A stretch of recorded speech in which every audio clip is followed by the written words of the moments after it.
دوستان سلام. تعداد زیادی از شما درخواست کرده بودید که زمانها رو بهتون آموزش بدم. از اونجایی که آموزش هایی که دوستانی دیگه توی این زمینه ارائه کردن فقط شامل 12 تا زمان میشد، من تصمیم گرفتم که لیست کاملی از زمانهای انگلیسی که شامل 16 تا زمان میشه رو توی این ویدیو بهتون آموزش بدم تا دوستانی که متقاضی آزمون‌های آیلتس، تافل و آزمون‌های بین‌المللی هستن بتونن لیست کاملی از زمان‌ها رو در اختیار داشته باشن. البته برای اینکه این ویدیو طولانی نشه، من برای هر زمان ساختار، مثال و همینطور کاربردهای مهم اون زمان رو میگم. اگر دوست دارید زیر این ویدیو کامنت بگذارید تا من بعداً در 16 ویدیوی مجزا زمانها رو با جزئیات کامل براتون توضیح بدم. قبل از هر چیز ممنون میشم که این ویدیو رو لایک کنید، کامنت بگذارید و اگر هنوز عضو کانال نیستید اون دکمه قرمز سابسکرایب رو بزنید، زنگوله کنارش رو هم بزنید تا به محض انتشار ویدیو جدید از طریق نوتیفیکیشن مطلع بشید. و اما بریم سراغ درسمون. بچه‌ها در زبان انگلیسی گفتیم که 16 تا زمان داریم. این زمانها البته 7 تاش کم کاربردتره و 9 تاش کاربرد خیلی بیشتری داره. ولی به طور کلی این زمانها به 4 گروه تقسیم میشه، یعنی زمان حال، گذشته، آینده و آینده در گذشته. هر کدوم از زمانها هم 4 تا حالت داره بچه‌ها: ساده، استمراری، کامل و کامل استمراری که مجموعاً میشه 16 تا. خب بریم و با هم دیگه این زمانها رو بررسی کنیم. خب اولین زمان ما هست the simple present tense یا همون زمان حال ساده که ساختارش اینطوره: فاعل به اضافه شکل اول فعل و یا اس و ای اس که برای فاعل های سوم شخص مفرد اس و ای اس میاد که الان در ادامه توضیح خواهم داد. I take exercise daily. من هر روز ورزش میکنم. She reads a book in the library. اون خانم در کتابخونه کتاب میخونه. چون فاعل ما she هست، برای فاعل های she، he و یا it به فعلمون s یا es اضافه میکنیم. Mary goes to that restaurant for lunch every other day. Mary یک روز در میون واسه نهار به اون رستوران میره. خب مهمترین کاربردهای زمان حال ساده چیه؟ اولین کاربردش برای بیان عادات و کارهایی که روتین و تکراریه. مثلا میگیم I drink tea every morning. من هر روز صبح چای میخورم. دوم برای موقعیت‌های دائمی و ثابت. خواهرم به عنوان مدیر کار میکنه. My sister works as a manager. I work in Tehran. من در تهران کار میکنم. سوم واسه بیان واقعیت‌ها، حقایق علمی و موارد تغییر ناپذیر که همیشه درست و ثابت هستن. مثلا people need food. افراد به غذا نیاز دارن. 2 and 2 make 4. 2 به اضافه 2 میشه 4. The sun rises in the east. خورشید در شرق طلوع میکنه. چهارم واسه برنامه هایی که ثابته و موارد برنامه ریزی شده هست، مثل برنامه ساعت های کار.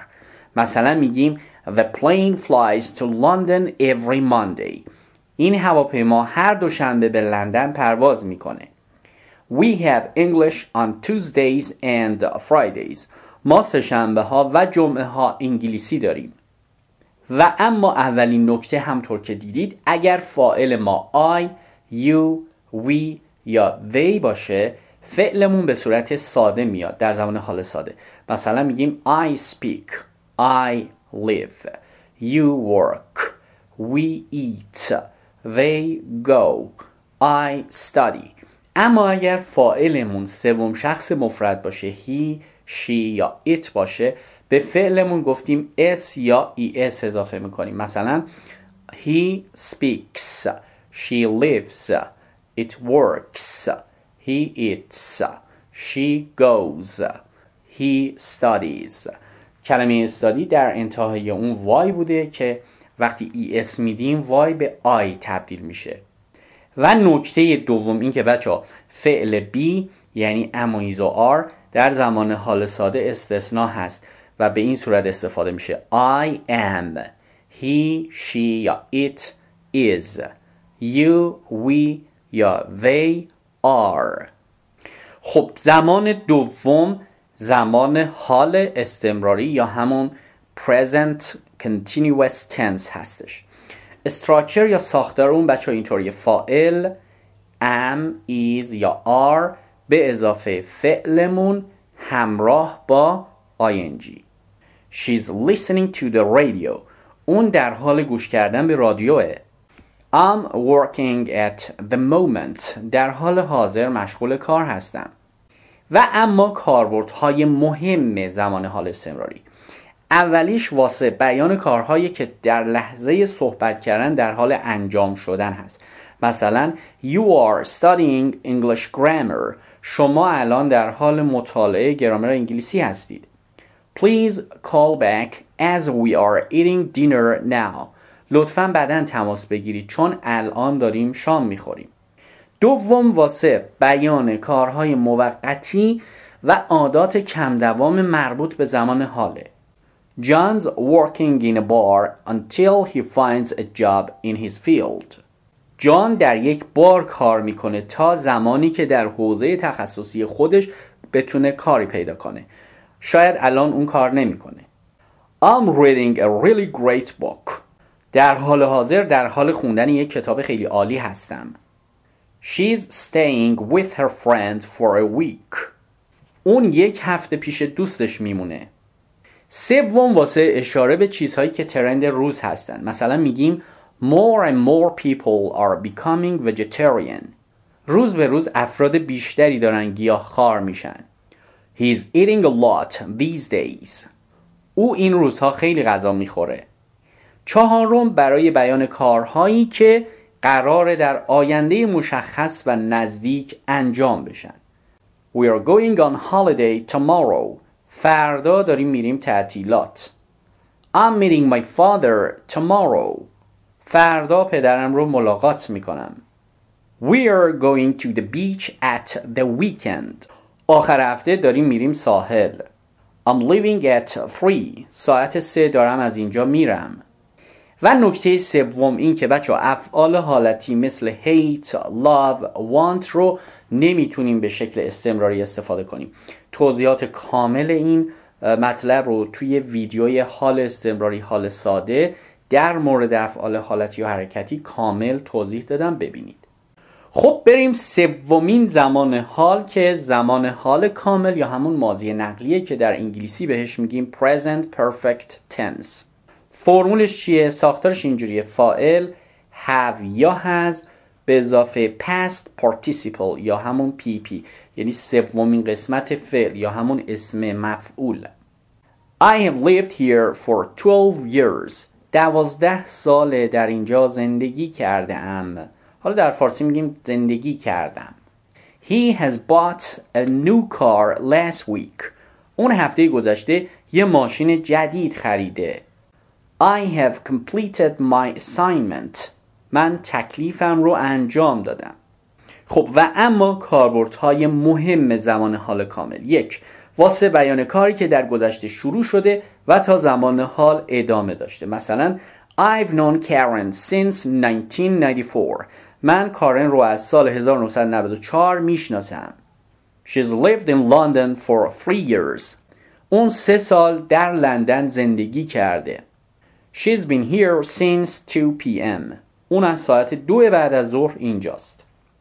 دوم برای بیان تجربیات زندگی: I have been to Tokyo. من توکیو بودم.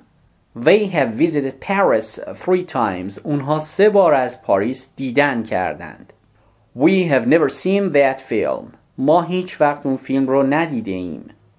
سومین کاربرد زمان حال کامل بچه‌ها برای بیان کاریه که در گذشته انجام شده و اثر اون به صورت ذهنی یا فیزیکی در زمان حال باقیه. مثلا I've lost my keys, so I can't get into my house.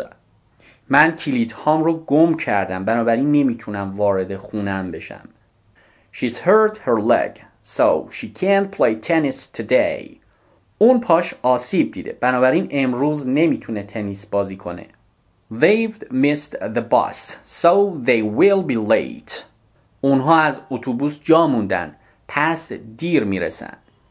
خب میرسیم به چهارمین زمان حال که اسمش هست زمان حال کامل استمراری یا present perfect continuous tense. فقط نکته این که این زمان کاربرد خیلی زیادی در انگلیسی روزمره نداره بچه‌ها، اما چون جزئی از بخش گرامر انگلیسی هست ما باید اون رو بدونیم که در نوشتارها متن‌ها جای اون رو دیدیم بتونیم این زمان رو ساختارش رو تشخیص بدیم. خب ساختار این زمان چیه؟ فاعل have یا has به اضافه been به اضافه فعل به اضافه ing. مثالش رو با هم ببینیم. We have been living in a new house for a month. یعنی 1 ماهه که در خونه جدید زندگی می کنیم. She has been working in this department since 2017. او از سال 2017 توی این بخش مشغول به کار بوده. خب ببینیم کاربردهای زمان حال کامل استمراری چیا هست. 1. واسه بیان کاری که در گذشته شروع شده، ادامه پیدا کرده و تا زمان حال رسیده و ممکنه در آینده هم ادامه پیدا کنه. مثلا میگیم She has been waiting for you all day and she's still waiting now. اون تمام روز منتظر شما بوده و هنوز هم منتظره. I've been working on this report since 8 o'clock this morning and I still haven't finished it.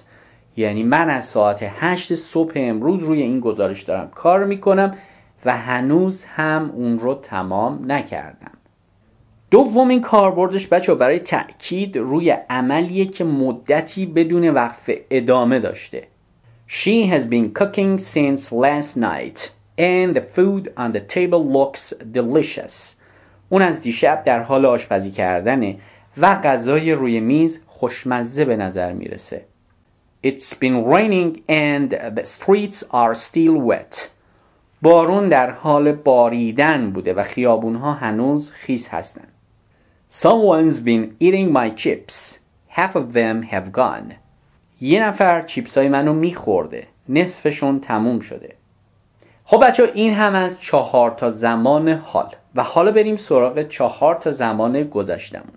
اولینش هست simple past tense یا همون زمان گذشته ساده که ساختارش رو میدونید. فاعل به اضافه شکل دوم فعل که میتونه با قاعده باشه یعنی دی یا ایدی بگیره و یا irregular verb باشه یعنی بیقاعده باشه. مثل فرض کنید مثلا میگیم go went, speak spoke. The bus was late so I missed the train. اتوبوس دیر اومد بنابراین از قطار جا موندم. She tried to make us feel better but it didn't work. اون سعی کرد حال ما رو بهتر کنه اما فایده‌ای نداشت.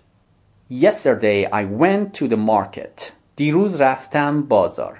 در اینجا went گذشته فعل go هست. حالا کاربرد زمان گذشته ساده چیه؟ واسه بیان کارها یا عادتهایی که در گذشته انجام شده و به اتمام رسیده. مثلا میگیم I went to the cinema yesterday. دیروز رفتم سینما. کلمه went گذشته go هست. Leonardo painted the Mona Lisa. لئوناردو مونالیزا رو نقاشی کرد. کلمه paint با ایدی گذشته شده. My parents ate a lot of junk food when they were young. پدر و مادرم در جوونی خیلی غذاهای ناسالم میخوردن. فعل ate گذشته eat هست. و اما زمان گذشته بعدی ما هست past continuous tense یا همون زمان گذشته استمراری. ساختارش چیه؟ فاعل was یا were به اضافه فعل به اضافه ing. بچه was واسه 4 تا فاعل I, he, she و it به کار میره و were با فاعل های مثل you, we و they به کار میره. He was reading the book. اون داشت کتاب رو میخوند. I was going to the park for a morning walk. داشتم واسه پیاده روی صبحگاهی به پارک میرفتم. خب کاربردهای مهم گذشته استمراری: 1. برای بیان کاری که در گذشته در زمان مشخصی ادامه داشته. مثلا Peter was reading a book yesterday evening. پیتر دیروز عصر مشغول خوندن کتاب بود. 2. برای بیان کارهایی که همزمان با هم در گذشته واسه مدتی ادامه داشتن. مثلا Anne was writing a letter while Steve was reading the New York Times. حین اینکه استیو در حال خوندن نیویورک تایمز بود، آن داشت یه نامه می نوشت. و 3. کاربرد زمان گذشته استمراری بچه‌ها برای بیان کاریه که در گذشته ادامه داشته و کار دیگه‌ای باهاش همزمان میشه. در این حالت کار دوم که زمانش کوتاه‌تره رو با زمان گذشته ساده نشون میدیم. مثلا While we were sitting at the breakfast table, the phone rang. موقعی که سر میز صبحونه نشسته بودیم، تلفن زنگ خورد.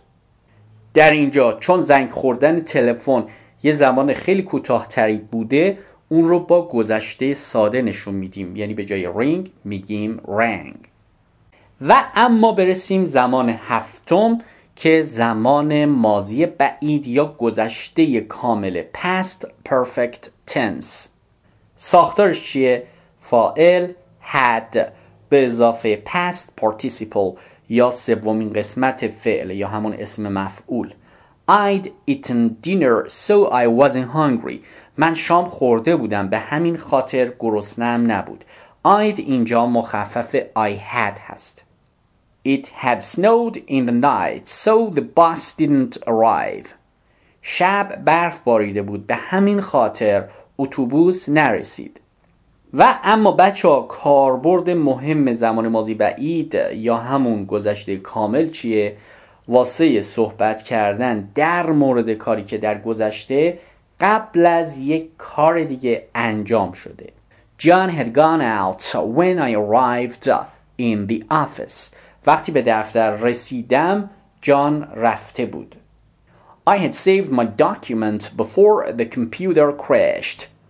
قبل از اینکه کامپیوتر خراب بشه من سندم رو ذخیره کرده بودم.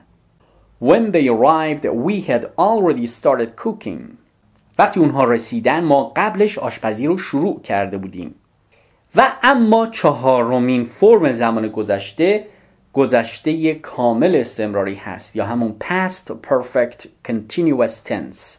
ساختارمون به این صورت بچه‌ها: فاعل had been به اضافه فعل به اضافه ing. He had been waiting long before the taxi arrived. اون قبل از رسیدن تاکسی کلی انتظار کشیده بود. We had been trying to open the door for 5 minutes when Jane found her key. وقتی جین کلیدش رو پیدا کرد 5 دقیقه واسه باز کردن در تلاش کرده بودیم. خب بچه زمان گذشته کامل استمراری هم خیلی کاربرد نداره در محاورات روزمره، اما به هر حال باید ساختارش رو میدونستیم. و کاربرد مهم اون در واقع چیه؟ واسه بیان کاری که قبل از یک کار یا زمان برای یه مدتی در گذشته ادامه داشته. تأکید این زمان بیشتر روی استمرار عمله. She had been working at that company for a year when she met James. وقتی اون با جیمز آشنا شد 1 سال توی اون شرکت کار کرده بود.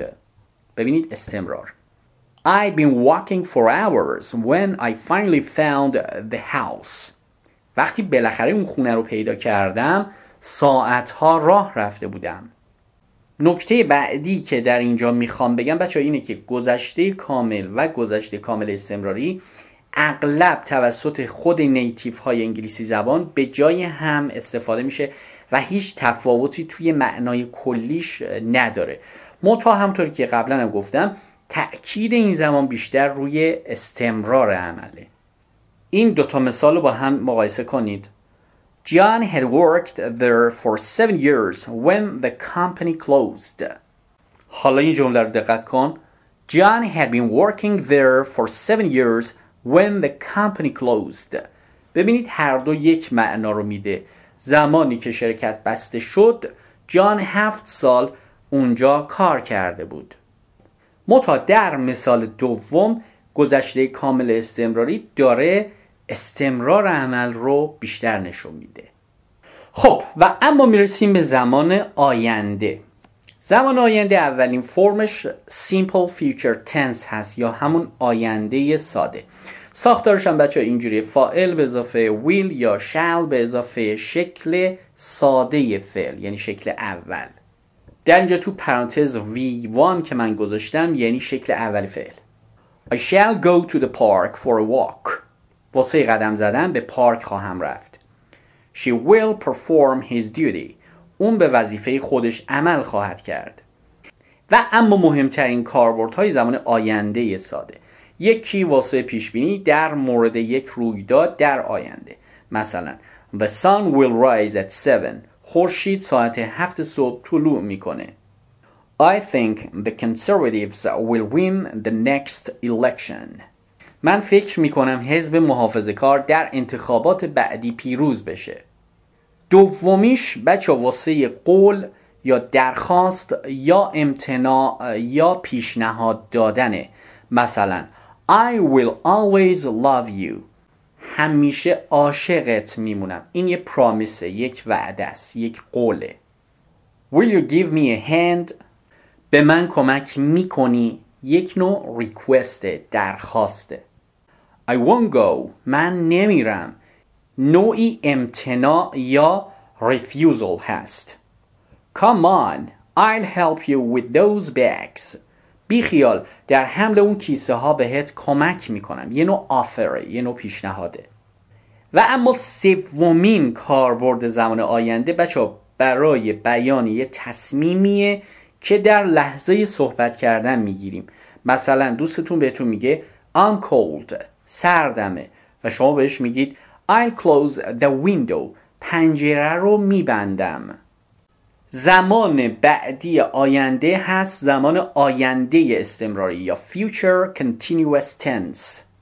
ساختارش بچه اینجوریه: فاعل will be یا shall be به اضافه فعل به اضافه ing. He will be playing football. او در حال فوتبال بازی خواهد بود. We shall be eating the meal. ما در حال خوردن غذا خواهیم بود. مهمترین کاربردهای آینده استمراری چیه؟ یک، واسه صحبت در مورد کارهایی که در زمان مشخصی توی آینده در حال انجام باشن. This time next week I will be sunbathing in Bali. هفته آینده این موقع توی بالی در حال حمام آفتاب خواهم بود. By Christmas I will be skiing like a pro. تا کریسمس مثل یک حرفه‌ای در حال اسکی بازی خواهم بود. Just think, next Monday you will be working in your new job. فکرشو بکن، دوشنبه آینده در کار جدیدت در حال کار خواهی بود. دومین کاربردش بچه‌ها برای پیشبینی یا حدس زدن در خصوص رویدادهای آتی هست. He'll be coming to the meeting I expect. انتظار دارم که اون در حال اومدن به جلسه باشه. I guess you'll be feeling thirsty after working in the sun. حدس میزنم بعد از کار توی آفتاب تشنت بشه. You'll be missing the sunshine once you're back in England. وقتی به انگلیس برگردی دلت واسه نور آفتاب تنگ میشه. و زمان آینده بعدی هست آینده کامل یا همون future perfect tense. ساختارش بچه اینه: فاعل will have به اضافه past participle یا اسم مفعول. I will have left by tomorrow morning. تا فردا صبح من رفتم. I will have eaten the sandwich by the time he returns. تا موقعی که اون برگرده من این ساندویچ رو خورده ام. و اما مهمترین کاربرد زمان آینده کامل بچه‌ها برای نشون دادن کاری قبل از کار دیگه در زمان آینده است یا برای بیان کاری که در گذشته شروع شده و قبل از زمان معینی در آینده به اتمام میرسه. در زمان آینده کامل بچه ما این عبارت ها رو زیاد میبینیم. by یا by the time یا in a day's time، یعنی تا یه روز دیگه. in 2 months time، تا 2 ماه دیگه. in 5 years time، تا 5 سال دیگه. the guests are coming at 8 p.m. I'll have finished cooking by then. مهمونا ساعت 8 میان، تا اون موقع آشپزیم تموم شده. I won't have written all the reports by next week. تا هفته آینده همه گزارشات رو ننوشته ام. By the time we arrive, the kids will have gone to bed. تا زمانی که ما برسیم بچه ها به رخت خواب رفته اند. I'll have finished in an hour and then we can watch a film. تا 1 ساعت دیگه کارم تموم شده و بعد میتونیم یک فیلم ببینیم.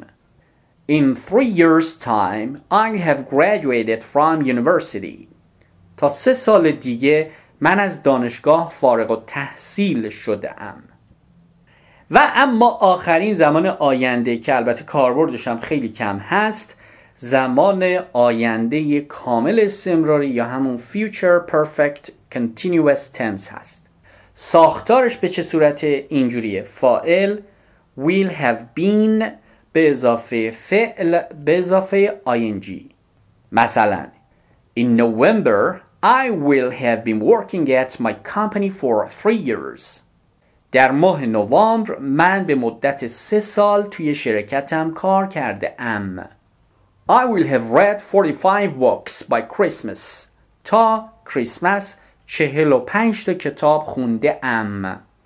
و اما مهمترین کاربرد این زمان چیه؟ بچه‌ها کاربردش واسه اشاره به چیزهایی که در حال حاضر ناتمومن اما تا زمان معینی در آینده ادامه پیدا میکنن. I will have been waiting here for 3 hours by 6 o'clock. تا ساعت 6 به مدت 3 ساعت اینجا منتظر بودم. By 2024 I will have been living in London for 16 years. تا سال 2024 به مدت 16 سال در لندن زندگی کرده ام. When I finish this course, I will have been learning English for 20 years. وقتی این دوره رو تموم کنم به مدت 20 سال در حال یادگیری زبان انگلیسی بوده ام. و اما میرسیم به 4مین گروه زمانمون که آینده در گذشته است. اولین اون هست بچه‌ها آینده در گذشته ساده. به این اسم ها این رو میشناسیم در انگلیسی simple future in the past tense یا conditional simple. ساختارش بچه اینجوریه: فاعل به اضافه would به اضافه شکل اول فعل، یعنی شکل ساده فعل. مثلا I told Neil I would call him later. من به نیل گفتم که بعداً باهاش تماس میگیرم. Tom and Bob told that they would study twice a week. تام و باب گفتن که 2 بار در هفته درس میخونن. خب کاربرد این زمان یعنی آینده در گذشته ساده چیه بچه‌ها؟ واسه صحبت در مورد یه عمل فرضی و یا کاری که در گذشته یک فعل آینده به حساب میاد. همینطور در شرطی نوع دوم هم استفاده میشه. I would fly to Sydney if I had the money. اگه پولش رو داشتم به سیدنی پرواز میکردم. She promised she would call me but she never did. اون به هم قول داد که به من زنگ بزنه اما هیچ وقت زنگ نزد. They said they would be here by 9 p.m. but they haven't arrived yet. اونا گفتن تا ساعت 9 شب اینجا هستن اما هنوز نرسیدند. The newspapers said it would rain but it stayed dry. روزنامه گفتن بارون میباره اما یه قطره هم بارون نیومد. در اینجا it's مخفف it has هست. و نکته بعدی بچه این که زمان آینده در گذشته 3 تا فرم داره. یکی would هست، یکی was going to و یه دونه was about to. مثلا I knew you would not help him. میدونستم کمکش نمی کنی. I knew you were going to go to the party. میدونستم قراره به اون مهمونی بری. I was about to call Neil when he phoned me. وقتی نیل با هم تماس گرفت داشتم بهش زنگ می زدم. و اما زمان بعدی ما آینده در گذشته استمراری هست که بهش میگیم future in the past continuous tense یا conditional continuous یا progressive. ساختارش اینه بچه ها، فاعل should be یا would be به اضافه فعل به اضافه ing که این زمان هم کاربردش خیلی زیاد نیست اما به هر حال باید بدونیم. Tom told that he would be playing football tomorrow. تام گفت که فردا در حال فوتبال بازی کردنه. I was aware that it would be storming today. میدونستم که امروز هوا طوفانی میشه. You planned that you would be eating dinner with your family. تو برنامه‌ریزی کردی که با خانواده‌ات در حال خوردن شام باشی.